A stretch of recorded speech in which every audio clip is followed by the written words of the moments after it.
చంద్రబాబు నాయుడు గారు హైటెక్ సిటీకి సంబంధించి పెట్టారంటే జనార్దన్ రెడ్డి హైటెక్ సిటీకి సంబంధించిన శంకుస్థాపన చేశారు. చంద్రబాబు నాయుడు బిల్డింగ్ కట్టించారు. రాజశేఖర రెడ్డి మేము కొనసాగించామన్నది కేసీఆర్ చెప్పేవాడు. లేదు లేదు చంద్రబాబు నాయుడు జనార్దన్ రెడ్డి పెట్టింది ఇక్కడ కాదు, ఆయన వేరే చోట అనుకున్నాడు పార్క్ అని, టెక్ పార్క్ అని. అది వరదలకు కొట్టుకుపోయింది, తుఫానుకు కొట్టుకుపోయింది. చంద్రబాబు నాయుడు గారు వచ్చాక 96లో హైటెక్ సిటీలో శంకుస్థాపన చేసి ఆయన ఉండగానే పూర్తి చేయించారు ఎల్ఎన్టీతో. ఆ తరువాతన ఇన్నర్ రింగ్ రోడ్డు, ఇదే ఓఆర్ఆర్ అవుటర్ రింగ్ రోడ్డు, లేకపోతే శంషాబాద్ ఎయిర్పోర్ట్ అవన్నీ ఆయన అనుకుంటే దాన్ని రాజశేఖర రెడ్డి వచ్చి కొనసాగించాడు. కాబట్టి ఆద్యుడు ఆయనే, కాబట్టి ఆయనకే క్రెడిట్ దక్కాలి అన్నటువంటిది తెలుగుదేశం ఇప్పటికీ మాట్లాడుతుంది. కానీ పాపం అది కట్టించిన తర్వాత ఈ రోజు వరకు తెలంగాణలో అధికారంలోకి రాలేదు. అప్పుడు ఉమ్మడిగానే ఉంది రాష్ట్రం. తర్వాత 2004, 2009లో, 2014లో కూడా అప్పటికి ఎన్నికలప్పటికి ఉమ్మడిగానే ఉంది రాష్ట్రం. 3 సార్లు ఎన్నికల్లో కూడా తెలుగుదేశం పార్టీ గెలవలేదు.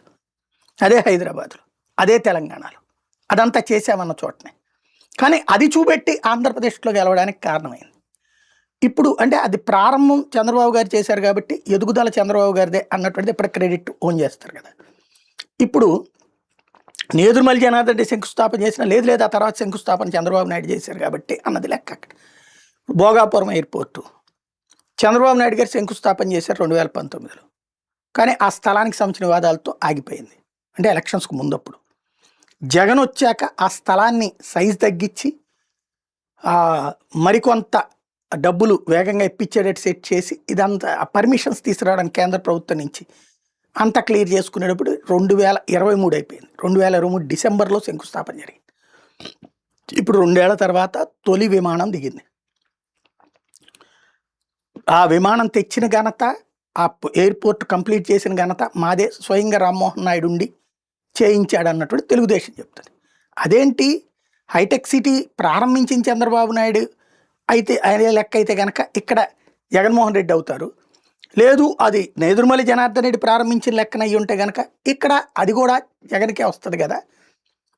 అది చంద్రబాబు నాయుడుకి వస్తుంది. అప్పుడు నేదురుమల్లిని మీరు అంగీకరించలేదు, అప్పుడు చంద్రబాబు నాయుడు అంగీకరిస్తారు. ఇక్కడ రెండోసారి చంద్రబాబు నాయుడు ప్రారంభించింది కరెక్ట్ అన్నారు, ప్రారంభం అయ్యింది కాబట్టి.